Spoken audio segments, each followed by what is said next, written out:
Assalamualaikum warahmatullahi wabarakatuh. Perkenalkan, nama saya Alvizan Almar. Saya dari kelas TRKP B1 pagi. Di sini saya akan menjelaskan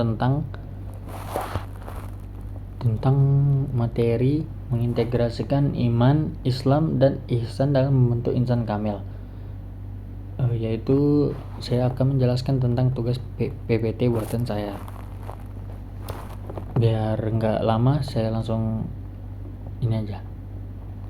Yang pertama itu di sini tuh menjelaskan tentang Muhyiddin Ibn Arabi. Abad ke-13, beliau adalah orang pertama yang mengemukakan istilah insan kamil. Syekh Fadlillah menyebut insan kamil sebagai proses tarazul turun atau terakhir Tuhan.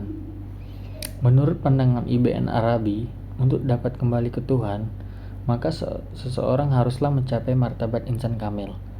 Persyaratan seseorang untuk mencapai derajat insan kamil ialah jika keimanan, keislaman, dan keikhlasan adalah salah satu syarat utamanya.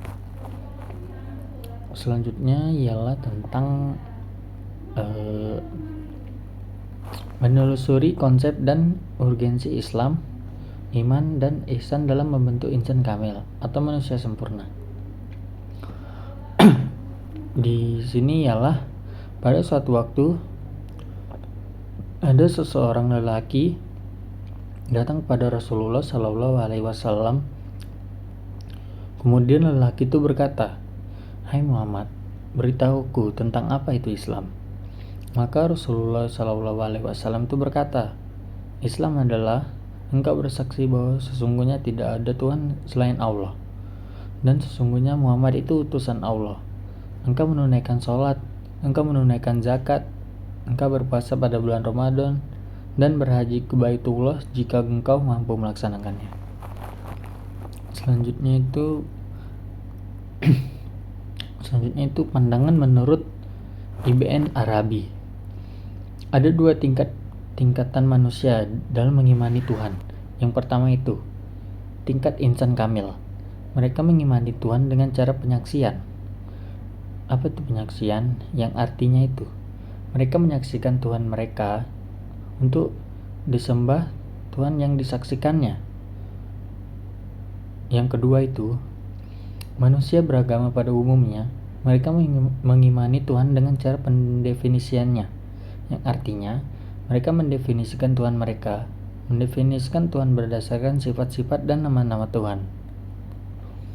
Yang selanjutnya, menurut Imam Ghazali, saya selalu menyembah Tuhan, akan tetapi saya tidaklah pernah mengenali zat Tuhan. Saya tidak pernah menyaksikan Tuhan. Selama ini, Ayah hanya menyembah Tuhan yang saya persepsikan. Maksudnya selama ini saya hanya menyembah Tuhan yang saya persepsikan, atau saya hanya menyembah Tuhan yang saya definisikan, tidak menyembah Tuhan yang saya saksikan. Selanjutnya itu tentang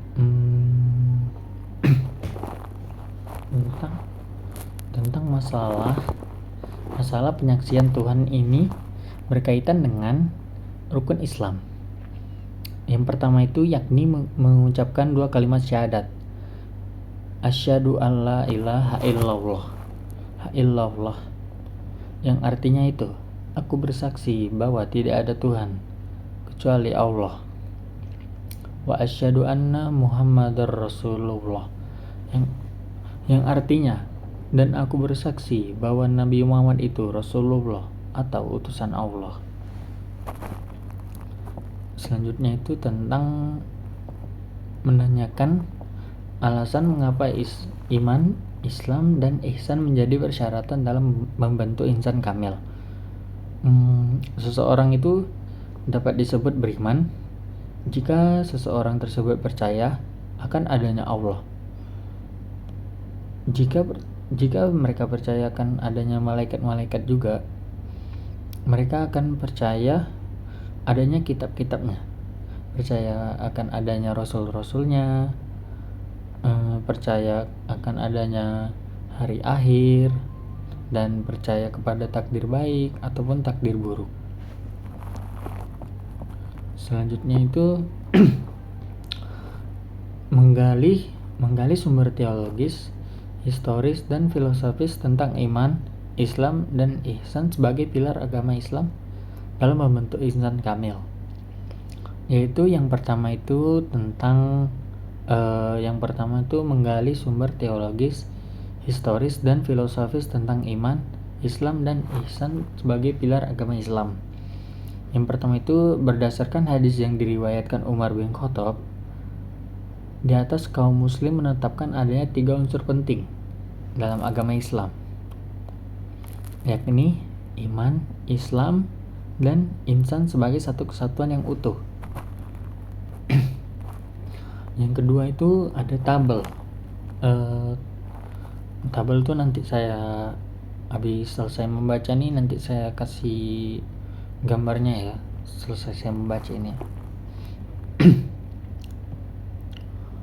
Tentang tabel itu adalah hubungan Islam, iman, ihsan dengan ilmu Islam. Yang pertama itu unsurnya itu Islam. Unsur Islam itu ilmunya itu syariat. Kalau objek kajiannya itu berupa 5 rukun Islam.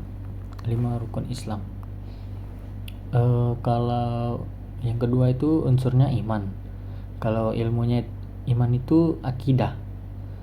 Habis itu objek kajiannya itu ada 6. Selanjutnya itu unsurnya yang ketiga ya. Yang ketiga itu ada insan, yang ilmunya tuh akhlak.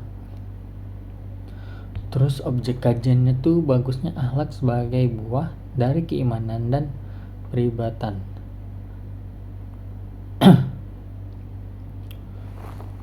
Habis itu tentang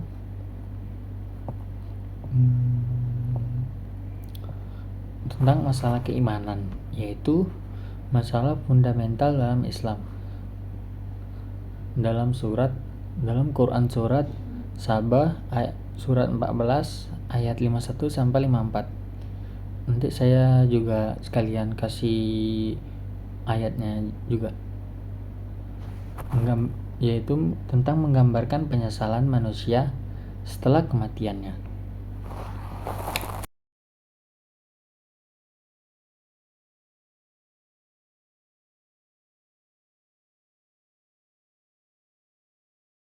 Oke, kita lanjutkan tentang materi selanjutnya ya.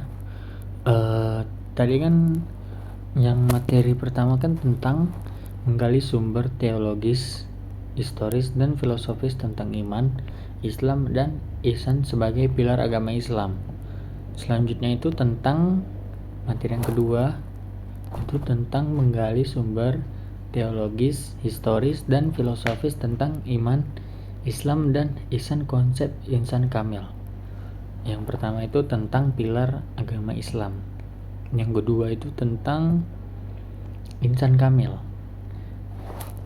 Insan kamil atau manusia sempurna pertama kali dikenalkan oleh Ibn Arabi abad ke-14. Ia menyebutkan ada 2 jenis manusia, yakni insan kamil dan monster setengah manusia.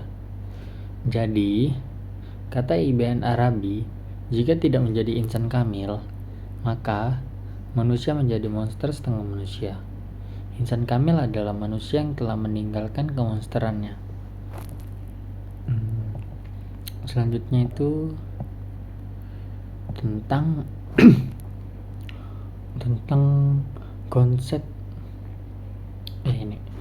selanjutnya itu adalah tentang konsep manusia dalam Al-Quran, yaitu manusia itu dalam Al-Quran ada tiga yang termasuk yang biasa diterjemahkan sebagai manusia dalam Al-Quran, yakni ada Bashar, Al-Insan, dan An-Nas.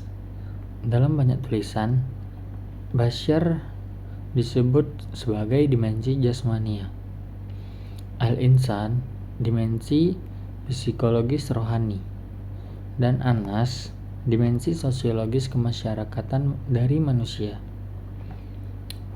Selanjutnya itu ada dari B. Unsur-unsur manusia pembentuk insan kamil. Unsur-unsur manusia yang tersebut diungkapkan oleh Al-Ghazali, Takeshita 2005 112 sampai 113. Al-Ghazali menekankan pentingnya hati yang diibaratkan sebagai raja. Setelah itu, akal yang diibaratkan sebagai perdana menteri. Sementara itu, unsur-unsur lainnya hanya sebagai pelayan dan pengikut. Namun, ada juga unsur yang sangat rawan, yaitu nafsu dan hasrat.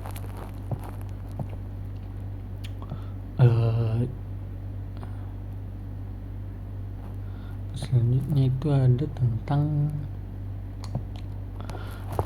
tentang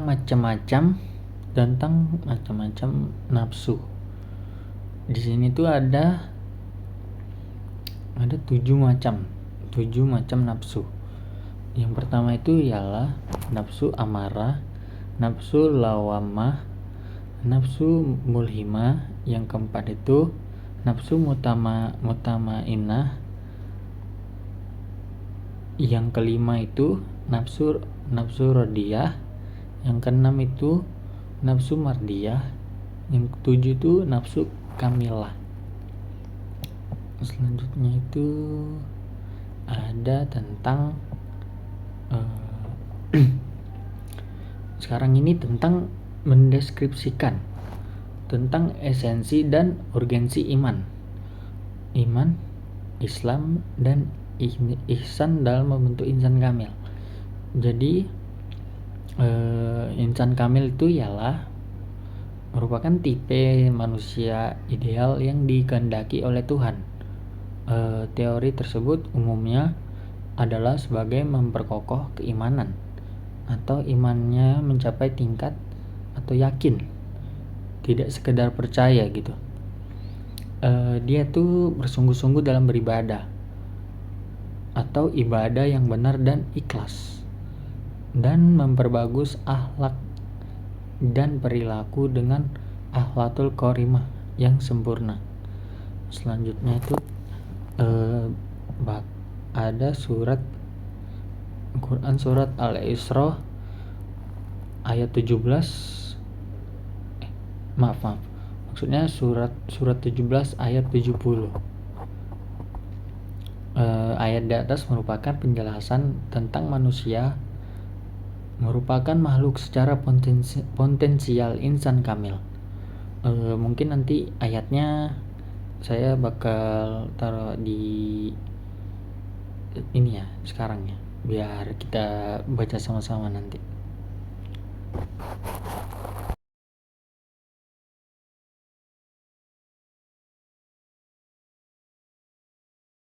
Mungkin segitu aja dari presentasi PPT saya. Mungkin tidak banyak ya, saya mohon maaf bila ada kesilapan kata. Mungkin segitu aja. Assalamualaikum warahmatullahi wabarakatuh, dan terima kasih.